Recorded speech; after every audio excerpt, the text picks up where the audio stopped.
Hey guys, welcome back to Knife Mania. Tried to make this video yesterday and it didn't turn out so well. So I'm doing it now while the little monster's sleeping. Love my daughter to death, but oh my goodness. She's got to be into everything I'm doing, especially when the camera's out.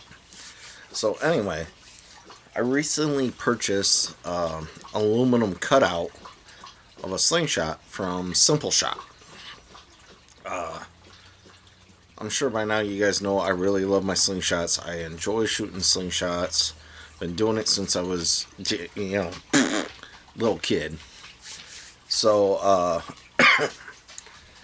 I've made my own slingshots out of wires out of trees. I've made some really nice.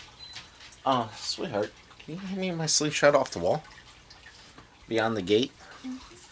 I've made some really nice, really elaborate custom slingshots that I really enjoy shooting. I bought, I don't know how many wrist rackets.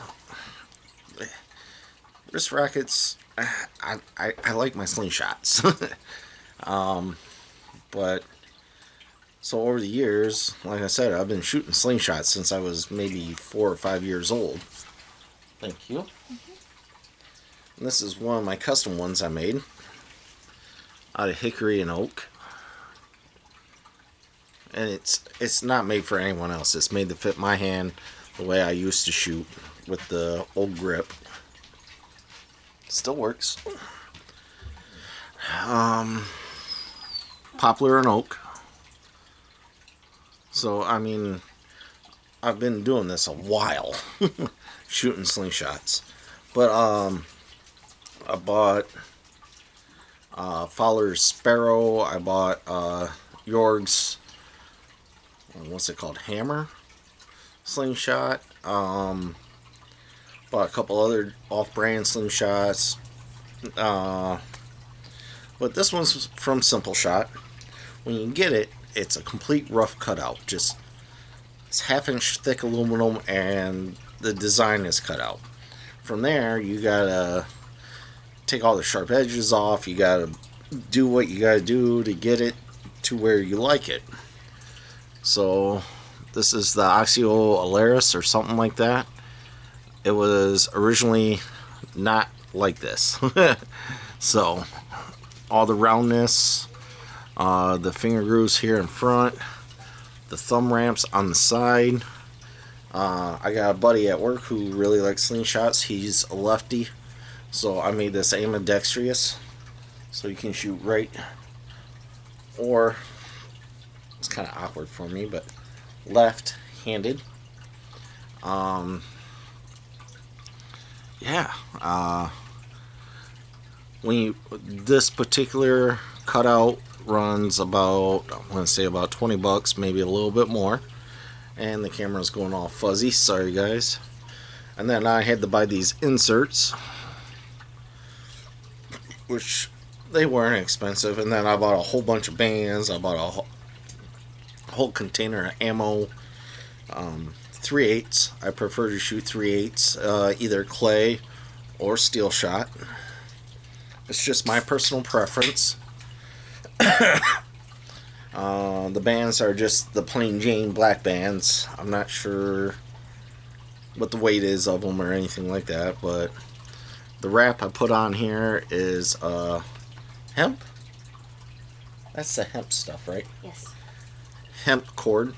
So I polished this. Used for making jewelry and things like Yeah, it's normally made for making jewelry and stuff, but I made this so smooth to where it was hard to hold on to with my 3 fingers here, so I had to put something on there. But yeah, it shoots very well. Shoots just like the original one I bought, which is actually in my Get Home Safe bag, because you can actually use these to hunt with. Small game, obviously, like squirrels, rabbits, chipmunks, survival food. But yeah, I wanted to show you guys that. Came out brilliant. Only took me probably 2 days. Did most of the work actually by hand. I actually used the die grinder very little bit. Everything else was file work and sand work. Uh, Sanding it all down with emery cloth and then went over it with Scotch-Brite. And that's how I got that kind of brush aluminum look. Now I could take this to my buffer and put a mirror polish on it, but that's annoying when you're shooting a slingshot because you get the glare back, you get all that, and shut up, dogs. So yeah, but anyway, I wanted to show you guys that. But this is Knife Mania, so of course we're gonna have some knives. My paramilitary 2 did all the checking. It is a real Spyderco paramilitary 2, even with that little bit of flex. Anyway, I've been carrying this every day since I got it. Love it. Finally had to sharpen it today. But with sharpening now, I cleaned it, I oiled it, I sharpened it, the whole 9 yards. I was going through fiberglass insulation on pipes. I was going through all kinds of tape, like I'm talking actual aluminum heating and cooling kind of tape, not your regular duct tape or anything like that. It never chipped the blade, but it definitely dulled it. Actually, more or less rolled it. So I had to get rid of that roll, the whole 9 yards. But this thing, I like it a lot better than I thought I would. I've always liked Spyderco's, but this one just it's just right for a working hand. Again, I got extra large hands. When I'm gripping it down below that finger choil, fills out the hand great. I can choke up, feels great. I can do this kind of grip, I forgot what it's called, but for your fine cutting and stuff, when I'm cutting through tape and stuff, I'm normally holding it like this. Worked out great, but like I said, I finally dulled it. When you're cutting through insulation on a pipe, you're normally rolling this forward tip around the steel of the pipe so that you can cut through. It's not made for it. I know it's not.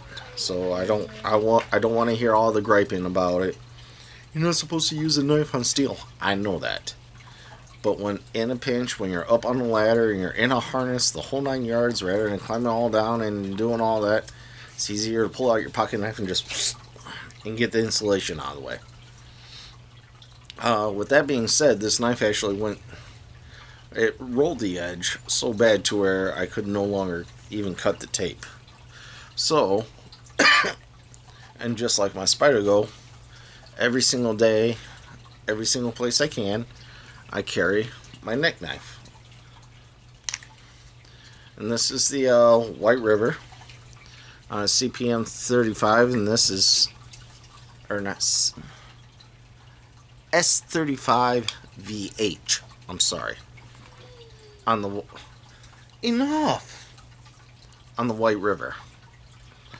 3-inch blade. The paramilitary is CPM S30V.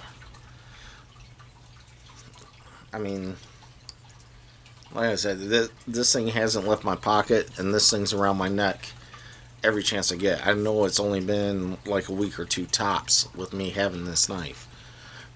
But once you get one, and there's a whole variety of neck knives out there, but once you find a neck knife that you actually like, and it fits your hand, and it fits your style of, or perspective of what a neck knife should be and what it should be used for, to me they should be for nothing but cutting. So they should hold their edge, they should just cut. You know, I'm not going to be batoning with this, I'm not going to be out there doing all kinds of crazy stuff. You know, that's why I got bigger knives. I got more knives that would suit that function a lot better. But yeah, this thing's been a joy. Half the time I forget it's there. Again, I still got that one loose wrap in there. The sheath, I had a problem with the sheath when I first got it. It was so tight I couldn't one-handed remove it from my neck. After a while, I promise you, it'll break in if you have that problem. So, and it seems like once it got to a certain point, it just doesn't seem to get any looser. It doesn't seem to get any tighter. But it holds it very well. Another thing is I'm going to hold this. Still no rattle. So there you guys go. Anyway, I figured I'd show you my new Slingshot. I didn't. Let's call it a semi-custom Slingshot. Because all I did was buy the cutout blank. Like I said, you can go to Simple Shot, find all kinds of different designs, and do it yourself. And it's really fun. Like I said, it only took me a day, maybe two, working on it just during my free time. And yeah, really enjoyable. Really comfortable. You make it to fit your hands, how you want to shoot, how you shoot, and just go from there. Doing, doing, doing, doing, doing. So that you guys can see it up close.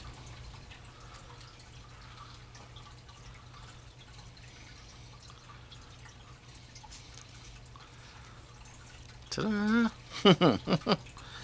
Like I said, I shot it for, what, a good hour yesterday? After I got it done. About half hour. Okay. And just really enjoyable, really accurate. Pay attention to when you're doing it. Make sure all the sharp edges, especially where your bands are going, aren't going to be sharp. Otherwise, it'll just cut your bands. I knew that going in, but I've heard of reviews of where people are complaining about it. But to me, it's common sense. You got something that's rubber that's stretching over metal over a sharp edge, it's going to cut.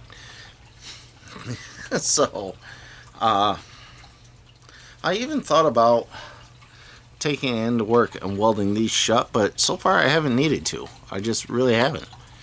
So we'll see how it does, and if it loosens up or starts to slip on me, then I'll take it into work, weld it, clean it, regrind it, the whole 9 yards.